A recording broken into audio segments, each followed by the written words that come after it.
तो guys the जिन के part 7 में आपका स्वागत है होमीज। तो यार हम पार्ट 7 में आ चुके हैं और आज की कहानी में हम जानने वाले हैं कि क्या राहिट अपनी तीसरी इच्छा मांग पाएगा और या फिर अजूर हमेशा के लिए कैद हो जाएगी। So if you guys are interested then keep watching.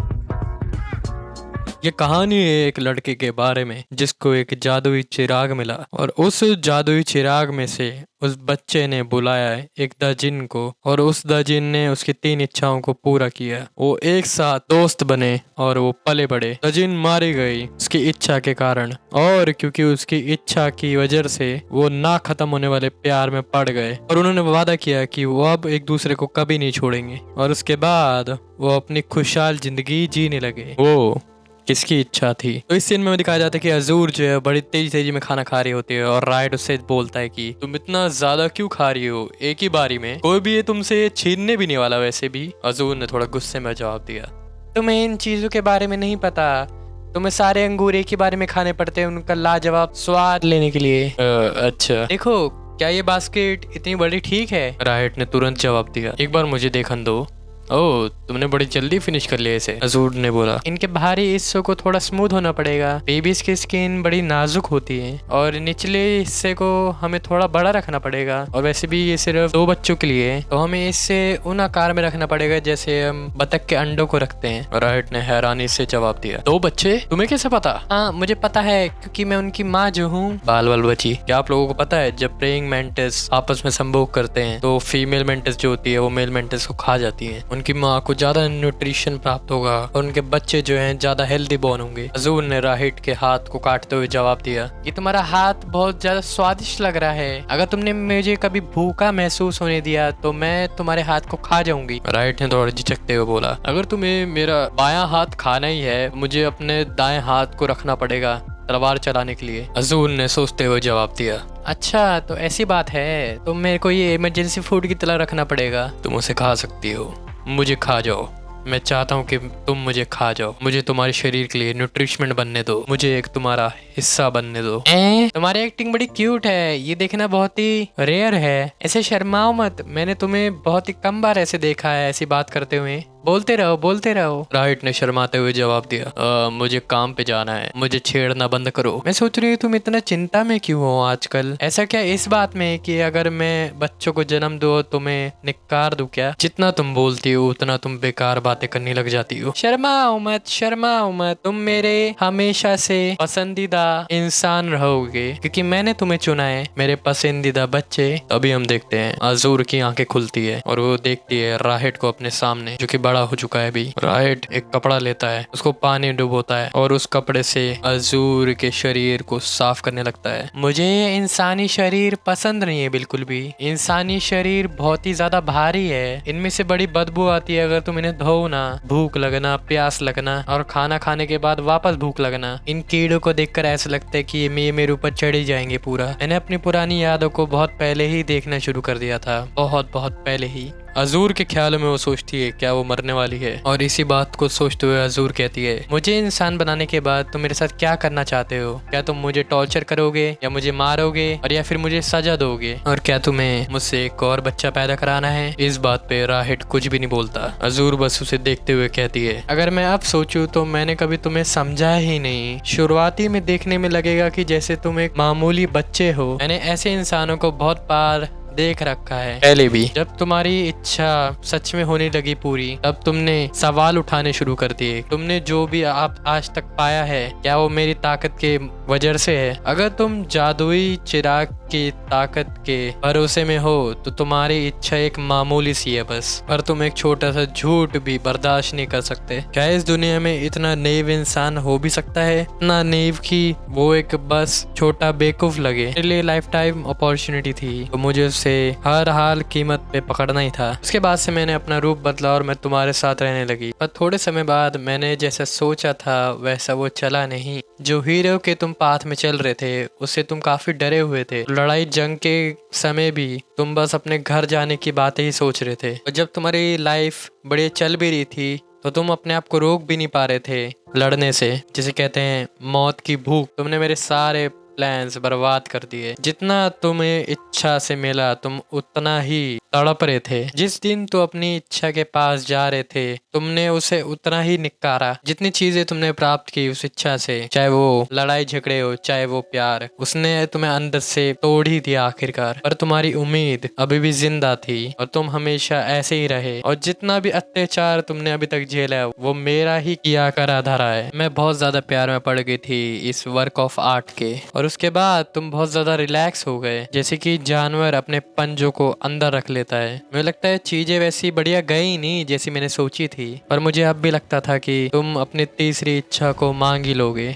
अरे इतनी चपड़ चपड़ सुन सुन के राहिट का भी दिमाग खराब हो जाता है और उसका हाथ ही पकड़ लेता है और कहता है, पर अंत तक हम दोनों को वो चीजें नहीं मिली जो हम वो चाहते थे। पर अजूर ने उसके मुंह हाथ सहलाते हुए बोला, ये मैं हूँ जिसने तुम्हें ऐसा बनाया। मुझे पता है तुम्हें किसी इच्छा नहीं है पैसों की या किसी अचीवमेंट की और किसी फेम की। मैं तुम्हारा सारा दर्द हटा सकती हूँ। क्या मैं समय को पीछे कर दूं जैसे कभी पहले कुछ हुआ ही ना हो? बस अपनी इच्छा मांगो और मैं तुम्हारी इच्छा को पूरा कर दूंगी। राहिट गुस्से में आके बोलता ही है, कभी कुछ हुआ नहीं तो तुम्हें क्या सच में ये लगता है कि मैं ये चाहता था? क्या तुम मजाक कर रही हो मुझसे? तुम्हें जरा सा भी आइडिया है कि जो इमोशन मैंने कैरी किए हैं और इस वक्त तक मैं अभी जिया हूँ उनको? जैसे कि तुमने कहा, जो ये दर्द है, जो इन सब चीजों की फसाद है, और तुम मुझे ऑफर कर रही हो इसको मिटाने के लिए। अपनी आंखें खोलो और देखो, मैं एक जीता जागता इंसान हूँ, ना कि कोई एक खिलौना। क्योंकि मैं तुम्हारी तरह नहीं बन पाया जैसा तुम चाहती थी, और जैसे कि मैंने तुम्हारी इच्छा को पूरा नहीं करा तो तुम मुझे छोड़ना चाहती हो।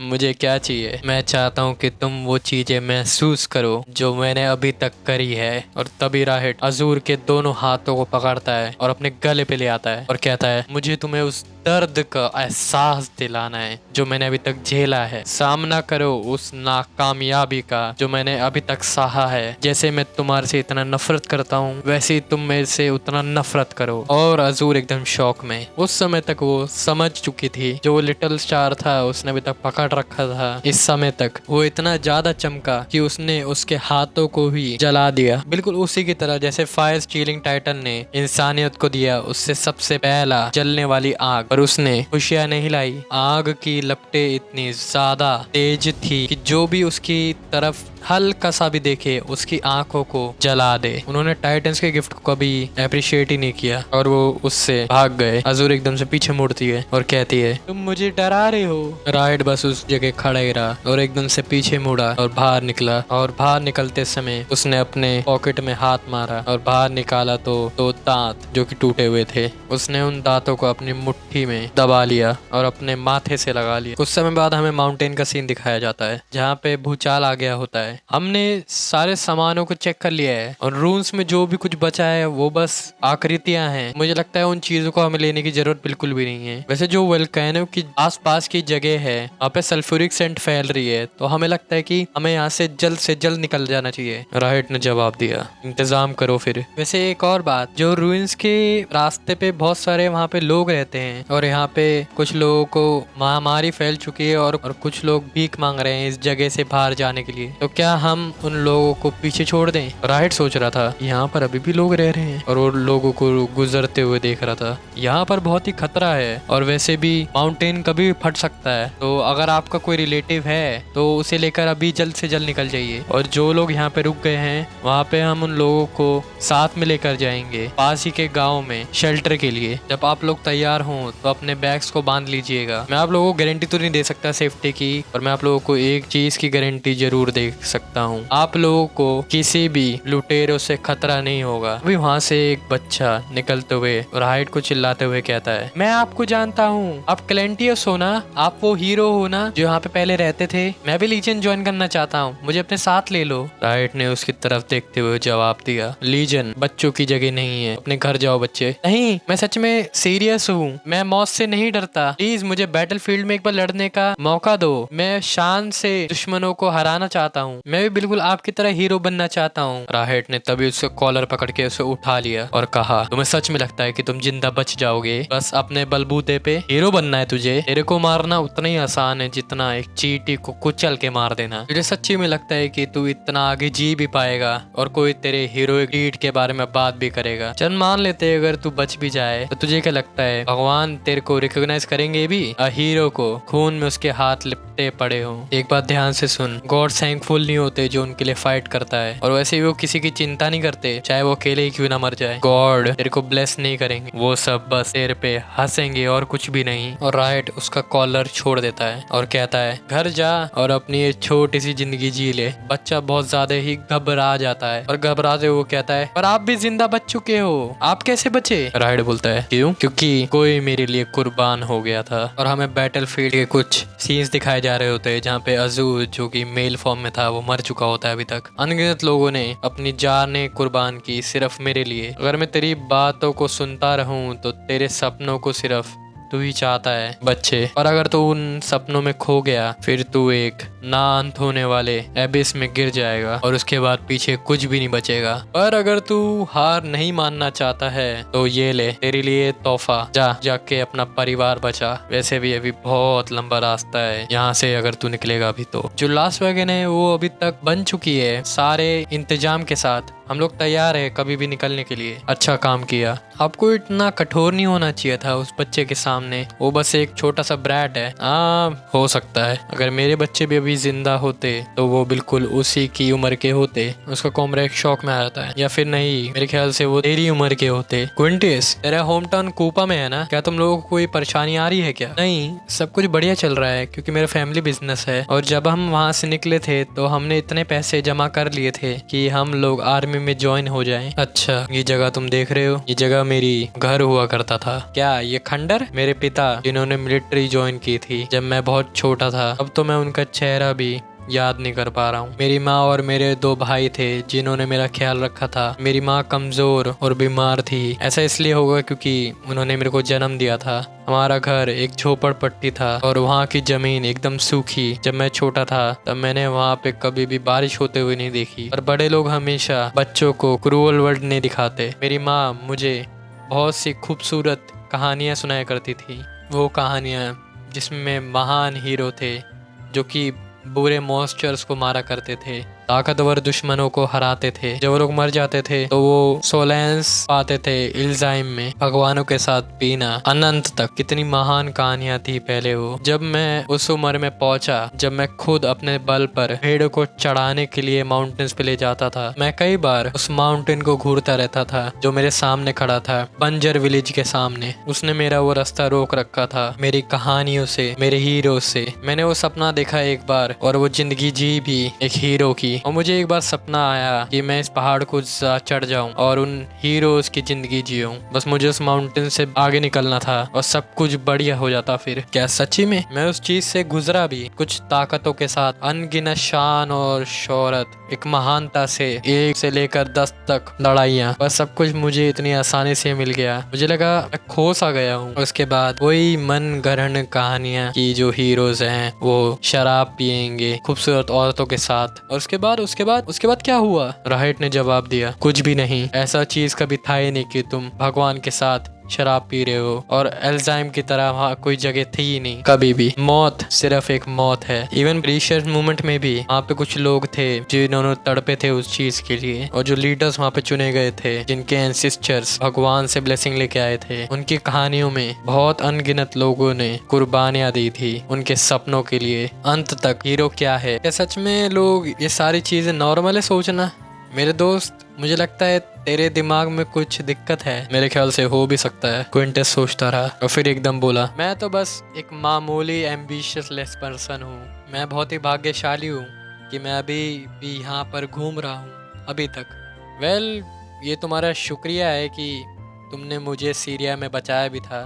क्या मुझे ये सब याद नहीं? और यहाँ पे मांगा का नोट कहता है जो मांगा आर्टिस्ट से बनाया था। ये कैसे हो सकता है? उस समय पार्थिया में भी तूने बहुत सारे लोगों को कार्ट लोड में लोड करके अपने दम पर सही सलामत वापस ले आया। हम लोगों को लगा था कि तू बस एक पूरा पागल है। अब अगर मैं इस बारे में सोचूं तो मुझे ऐसा लगता है कि हमने शायद तुझे इसलिए फॉलो किया है। यहाँ पर जितने भी लोग हैं तूने इन लोगों की जान बचाई है। हम तुम्हें इसलिए फॉलो नहीं करते कि तुम कोई फेमस ब्रिटिशियस मैन के बेटे हो या तो तुम कोई हीरो जिसके पास अनगिनत पैसा है। वो इसलिए कि तुमने हमारी जान बचाई है। हम हमेशा तुझे ही फॉलो करेंगे चाहे कोई भी ग्रेट सेंटोर क्यों ना आ जाए।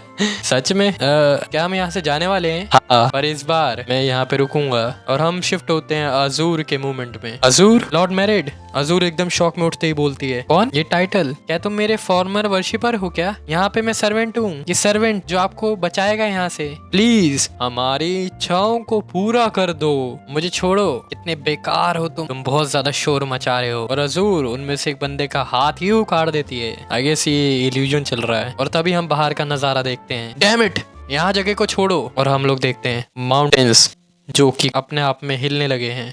मैं तुम लोगों को कभी भी माफ नहीं करूंगी और मैं तुम्हारी कोई भी इच्छाओं को कभी भी पूरा नहीं करूंगी। भाड़ में जाओ तुम लोग। मैं चाहती हूँ कि तुम सब लोग यहाँ से गायब हो जाओ। और तभी अजूर को कुछ एहसास होता है। वो साइड में मुड़ के देखती है तो वहाँ पे एक चमकती हुई सोल होती है और वो सोल होती है राहिट की। प्लीज मुझे यहाँ मत छोड़ो अकेले, मुझे यहाँ पे नहीं रहना, यहाँ बहुत अंधेरा है, मेरे से दूर हटो, तुम्हें यहाँ पे नहीं होना चाहिए, बहुत अंधेरा है, तुम यहाँ पे क्यों रुकी हुई हो, तुम यहाँ पे कैसे आए? मुझे भी ये जगह पसंद नहीं है। मुझे एक बात समझ में नहीं आ रही कि वो जो स्टार्स थे अब वो ज्यादा चमक क्यों नहीं रहे हैं, मुझे बिल्कुल समझ में नहीं आ रहा है। और यहाँ पे हमें अजूर की पहले की जितनी भी जिंदगियां की मतलब रूप थे वो दिखाए जा रहे होते हैं। तभी राहिट की आत्मा अजूर का हाथ पकड़ती है, उसके असली वर्जन को, और कहता है चलो हमें यहाँ से निकलना चाहिए एक साथ। मुझे यहाँ का रास्ता पता है, जिसमें मेरे को फॉलो करो और मैं तुम्हें यहाँ से बाहर निकाल दूंगा। मुझे ये जगह ढूंढने में थोड़ा समय लगा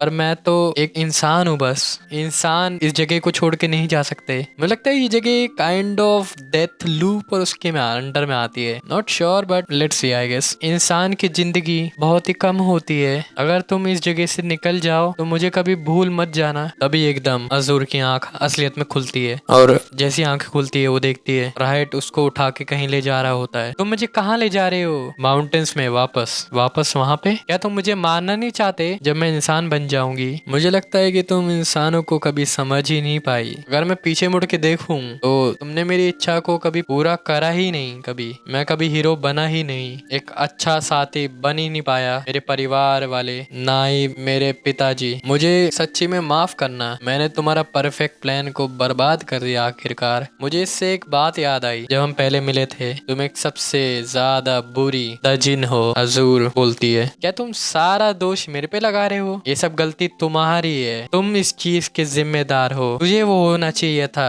द परफेक्ट चाइल्ड। एकदम से अजूर उसके हाथों से छूटते ही उसका गला पकड़ने लग जाती है और कहती है ये सब तेरी गलती है, अगर मैं इंसान बन भी गई मैं तुझे वापस उसी में ला दूंगी। राइट मुस्कुराते हुए जवाब देता है, मेरे ख्याल से तुम सही हो। मैं नाकामयाब हुआ तुम्हारे खूबसूरत सपने में जो तुमने मेरे लिए बनाया था, पर अभी भी एक चीज है जिसको मैं पूरा कर सकता हूँ। अब तक जितनी भी तुमने मुझे आइडेंटिटीज दी हैं उसमें से हम आखिरकार दोस्त जो हैं, और मैं यही करूंगा जो एक दोस्त हमेशा से करता है। और हमें दिखाया जाता है राहिट वो जादुई चिराग को अपने हाथों में पकड़ता है और बोलता है मैं तुम्हारी इच्छा को पूरा कर देता हूँ, कॉन्ग्रेचुलेशन। और अजूर एकदम शौक में, और हमें एक हाथ टूटने का सिंबलाइज दिखाया जाता है। मुझे लगता है कि काइंड ऑफ ये फ्रीडम को रिजेंबल कर रहा है। हो सकता है, अगर आपको कोई डाउट हो तो कमेंट में पूछना ना भूलना। द जिन, मैं चाहता हूँ कि जो भी तुमने और मैंने अभी तक बनाया था वो हकीकत में इस दुनिया में आ जाए। और तभी अजूर का तीसरा बैंगल भी टूट जाता है और अजूर रोते हुए कहती है तुम्हारा शुक्रिया ये छोटी सी चीज को मेरे को सिर्फ बांधने के लिए। तुम बेकार इंसान। सरपेंट्स मेरी परिवार हैं और मैं 2-हैंडेड सरपेंट हूँ। और हमें अजूर का एक चमकता हुआ पैनल दिखाया जाता है यहाँ पे। ओ भाई साहब क्या क्रेजी लग रहा है भाई, एकदम क्रेजी। और उसके बाद अजूर जवाब देती है, मैंने बहुत हजारों सालों से इस धरती पर हूँ, तुम्हारे पूर्वजों से पहले भी। तुम्हें सच में लगता है कि मुझे नहीं पता प्यार क्या होता है? कितने एरोगेंट हो तुम। बट हकीकत में तुमने मेरी इच्छा को पूरा किया, चाहे वो तारे हवा में क्यों ना तैर रहे हो, चाहे वो कितना चमकना चाहे वो चमक सके। अनलाइक तुम इंसानों की तरह मैं अपना वादा हमेशा पूरा करती हूँ। द रोमन चाइल्ड ऑफ कैलेंटियस, मेरे आखिरी आका रेड रेयन, मुझे तुम्हारी इच्छा को पूरा करने दो। और एकदम से अजूर जो है राहिट के एकदम पास आके किस करने वाली होती है और वो कर भी देती है ऑब्वियसली, और वो उसके आर पार चली जाती है। ये ओ भाई साहब, और राहिट एकदम शॉक में। और तभी राहिट भागता है और भागता भागता बाहर निकलता है और वो देखता है कि बारिश का बूंद उस बच्चे पे गिरता है जो हमने पहले देखा था। ये बरसात हो रही है यहाँ पे। ऐसा लगता है वोल्केनो काम डाउन हो चुका है, तो जल्दी से जाओ और सबको इस जगह से बाहर निकालो। जी हुजूर। और क्विंटस वापस सोच रहा होता है कि मुझे लग रहा है कि हमें वापस से बचा लिया गया है। और बूढ़ी अम्मा कहती है अब सब कुछ ठीक है। पर तभी वो बच्चा साइड मुड़ के देखता है कि एक लड़की माउंटेन से कूद रही होती है और हमें एक पैनल दिखाया जाता है, अजूर का मुस्कुराया हुआ चेहरा। क्या एक बच्चा? और बच्चा अपनी आंखों में मसलते हुए वापस देखता है और वहाँ पे इस बार कुछ नहीं होता कि अजूर वहाँ से जा चुकी है ब्रो। क्या वो एक झांसा था? और राहिट को हम उस केव के रास्ते के बिल्कुल सामने आते हुए देखते हैं। और तभी हमने सारा सोना और सारा सामान वहाँ पे सब कुछ अपनी हिरासत में ले लिया है सर, पर अभी भी हम उस इंसान को नहीं ढूंढ पाए हैं। कोई नहीं, ये सब ठीक है। वैसे भी एक सीजर से हम वैसे ही परेशान हैं और एक कम हो जाए तो इसमें हमारा ही फायदा है। वैसे हम इंसान को नहीं ढूंढ पाए और हमने रूइंस माउंटेन के टॉप पर इस चीज को पाया है और हमें दिखाया जाता है वो जादुई चिराग। एक्सीलेंट। अगर मैं गलत नहीं हूँ तो ये मेरे ख्याल से वो लेजेंडरी कीमती चीज है। इसकी मदद से हमारी सारी दिक्कतें सॉल्व हो जाएगी। ऐसे देखने के लिए बहुत ज्यादा बेताब। माइटी द जिन, मैं तुम्हें बुलाता हूँ, मेरी बुलाई को तुम जवाब दो। प्लीज मेरी इच्छाओं को हकीकत में ला दो। और हमें दिखाया जाता है कि एकदम वो कम्प्लीटली कंफ्यूज्ड, वो उस चिराग को हिलाते हुए भी देखता है। पर मुझे लगता है कि मैं बुढ़ा हो चुका हूँ, मुझे इन बकवासों पे भरोसा नहीं करना चाहिए। ये बच्चों की कहानियां सब बेकार है। ये चिराग बस एक कबाड़ का छोटा सा हिस्सा है और कुछ भी नहीं। पर चाहे जादुई चिराग हो या ना हो, लोग के एम्बिशंस कभी बदलेंगे नहीं। खून में लिपटे हुए सोने आगे भी बढ़ते जाएंगे, पर ये सब उस इंसान के लिए था ही नहीं। वापस आ गया उस अबैंडेड विलेज में वोल्केनो के ऊपरी हिस्से पर। और जब महामारी थोड़ी कम हो गई, जब बाकी लोग थे वो वापस से उस जगह पे रहने वापस आ गए। उसने एक झोपड़पट्टी बनाई माउंटेन्स पे, जैसा कि वो अपनी असली इच्छा में रहता था। और कुछ ही सालों के बाद ग्रेप वाइन्स थी वो उसके विंडो के नीचे हिस्से पर आने लगी थी। कुछ समय तक उसके पड़ोसियों ने पूछा, अब जैसे कि वो रिटायर हो ही चुका है और अपने होम टाउन में वापस आ चुका है, तो क्यों ना वो शादी कर ले और बच्चे कर ले और अपनी बूढ़ी जिंदगी पीस में बिताए। पर वो हमेशा एक ही चीज कहता था, मैंने वो जिंदगी पहले जी रखी है। इन सब के बावजूद भी मुझे लगता है कि वो सच में एक दूसरे से प्यार करते थे। ओ भाई कमबैक हो गया भाई का comeback. Hey.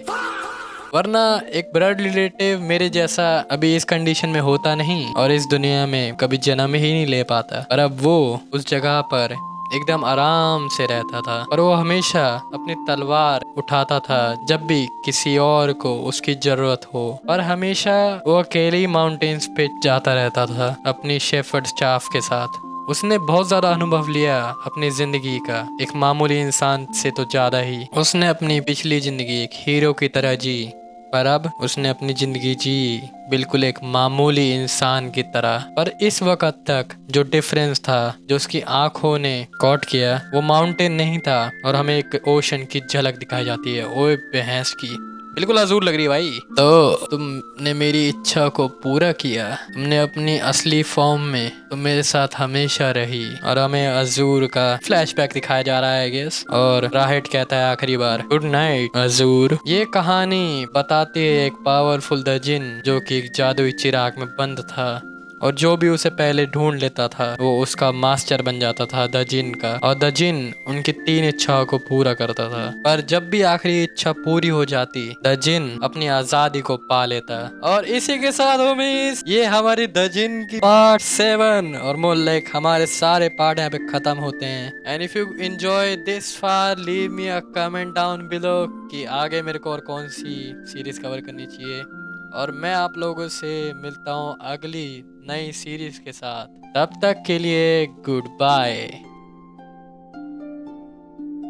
Bye the way guys, इसका एक छोटा सा एक्स्ट्रा चैप्टर है जो कि मजाक के ऊपर बना हुआ है, तो अगर आप लोगों को वो भी देखना हो तो अगर इस वीडियो पे 100 लाइक्स आ जाते हैं तो मैं इसका एक्स्ट्रा चैप्टर जरूर निकालूंगा। और तब तक के लिए मैं आप लोगों से मिलता हूँ। सायोनारा।